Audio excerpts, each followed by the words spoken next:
Kalau kita melihat industri tekstil ini kan sudah lama sebenarnya terus-menerus tertekan begitu. Apalagi sekarang kita tahu kurs rupiah ini semakin melemah. Meskipun hari ini sudah di 16.300-an, tapi cukup lama berada di 16.400. Lalu seperti apa kondisi industri tekstil saat ini? Ini kondisi tekstil terakhir ini, kalau saya boleh ibaratkan, kalau dalam berenang, ini kelelapnya udah di sini. Udah di sini. Artinya apa? Artinya bahwa ini sudah SOS. Harus segera semua pemangku kebijakan untuk berkumpul bersama-sama untuk menyelesaikan permasalahan tekstil ini. Kita tahu bahwa beberapa waktu yang lalu dengan situasi pandemi COVID, tekstil sudah terhantam. Bahkan sebelum itu. Tapi dengan pandemi COVID sudah terhantam cukup keras hantamannya. Ditambah lagi setelah kita akan mulai membaik, tiba-tiba dapat informasi dari luar adanya peperangan Ukraina, Rusia, dan yang lain-lain. Di dalam negeri kita juga tahu bahwa adanya permasalahan yang menjadi cukup menjadi dilematis adalah peraturan Menteri Perdagangan yang terakhir yang perbaikan dari nomor 36 tahun 2003 yaitu Permendag yang ketiga nomor 08 2024. Ini juga memperburuk permasalahan situasi dan kondisi industri tekstil kita. Nah, ditambah dengan situasi yang ada sekarang yang terakhir adalah pelemahan kurs nilai tukar rupiah terhadap US dollar. Betul-betul beban ini kalau saya boleh mengibaratkan sudah menyangga ini sudah terlalu berat. Ibarat sudah jatuh tertimpa tangga pula. Jadi memang sekali lagi seperti statement di awal saya bahwa segera kita harus menuntaskan permasalahan industri tekstil dan produk tekstil ini bersama-sama. Pemerintah, kemudian akademisi, kemudian pelaku industri, asosiasi dan lain sebagainya. Ini harus berkumpul bersama untuk menuntaskan permasalahan industri. Industri tekstil ini luar biasa. Kalau kita lihat flashback beberapa puluh tahun yang lalu merupakan primadona yang menjadi primadona devisa kita yang non migas. Sampai kita merasakan kelebihan itu. Bahwa dengan tekstil kita bisa melakukan sesuatu. Kemudian seiring dengan waktu, nah inilah yang menjadi permasalahan adalah kita tidak memiliki beberapa regulasi yang bisa menjaga industri ini. Industri ini cukup memiliki kapasitas untuk mendorong pertumbuhan ekonomi dengan devisa yang luar biasa, kemudian dengan tenaga kerja yang luar biasa, ini juga sudah merupakan sesuatu yang bisa seharusnya industri tekstil ini dijaga dengan baik. Saya melihat dari sisi asosiasi para ahli tekstil, bukan pelaku industri. Ya. Jadi saya tidak memiliki, kami dari IKACI tidak memiliki kepentingan apapun.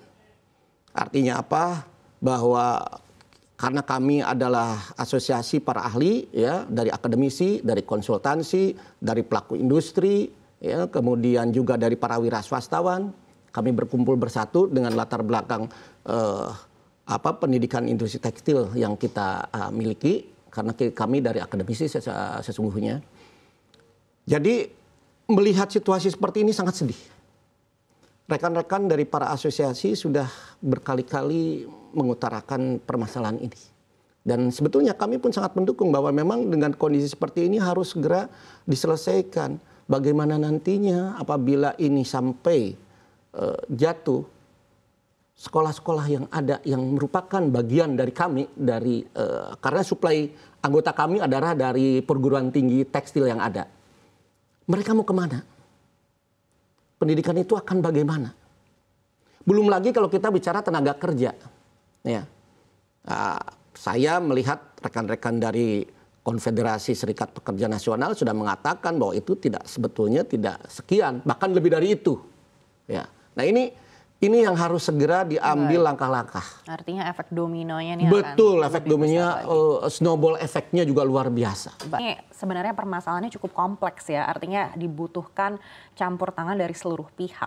Betul. Tapi dari mana kita harus mulai? Karena ini kan sudah berlangsung cukup lama dan tertekannya bukan hanya karena pelemahan rupiah kali ini begitu, tapi memang sudah menggulung sejak beberapa tahun yang lalu.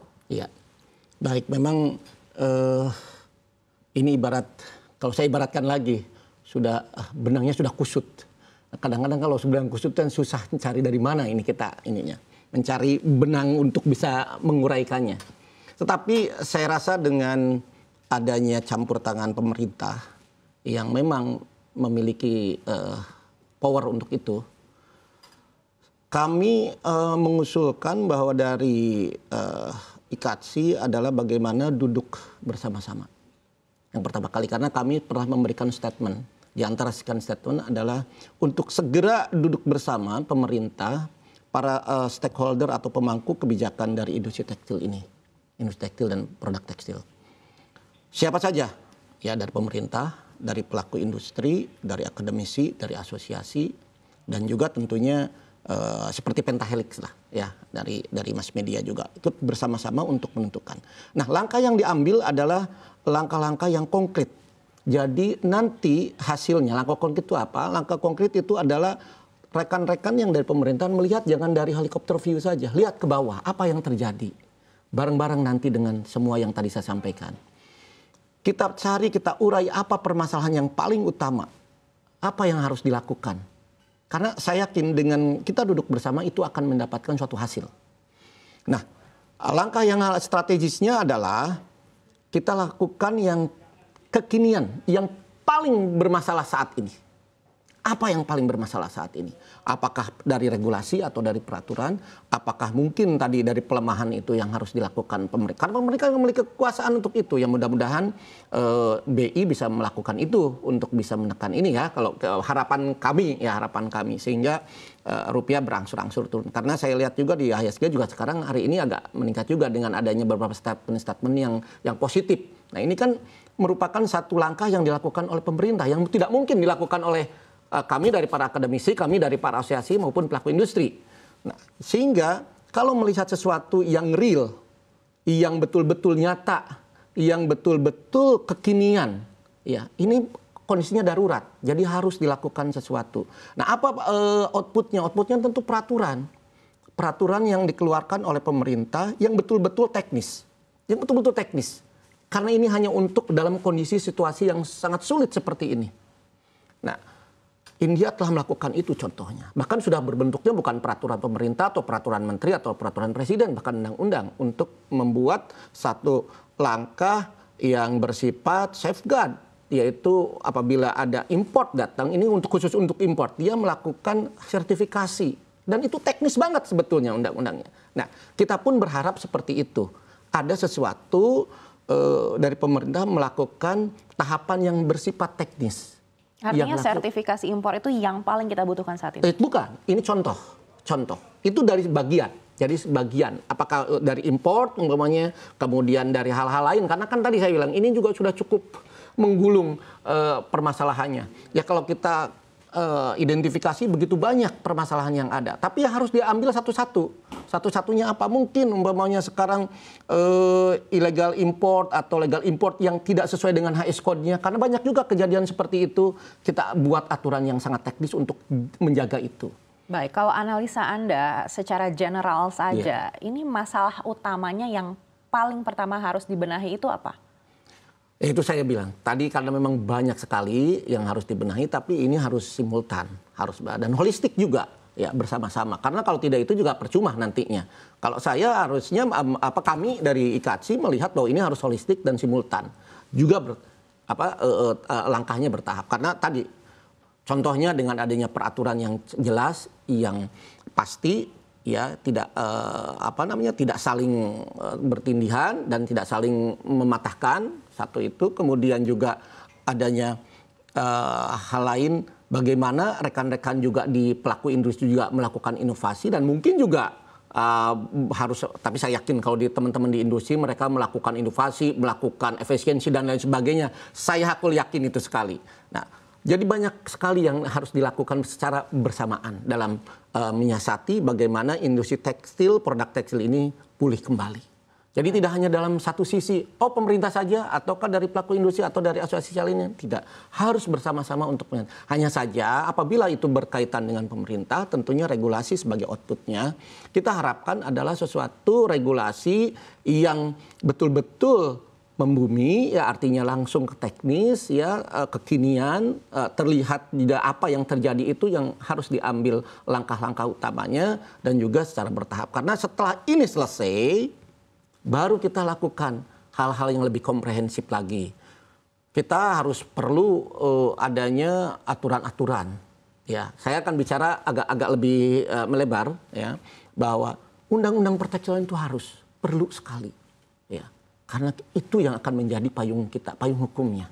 Kemudian regulasi yang betul-betul mengakar dan kemudian saling menjaga. Jadi ini adalah sinkronisasi dari seluruh menteri koordinator artinya. Karena saya lihat ini tidak hanya Kementerian Keuangan, Perindustrian, Perdagangan, tapi juga harus dilibatkan teman-teman dari UMKM. Dalam hal ini Kementerian UMKM, Kementerian Tenaga Kerja, Kementerian Investasi. Jangan sampai ketika kita terjadi permasalahan malah memberikan tamu untuk datang hadir di negara kita. Baik. Jadi semua ini harus betul-betul sinkron. Nah itu yang kedua. Yang ketiga, stimulus keuangan dalam situasi kondisi seperti ini.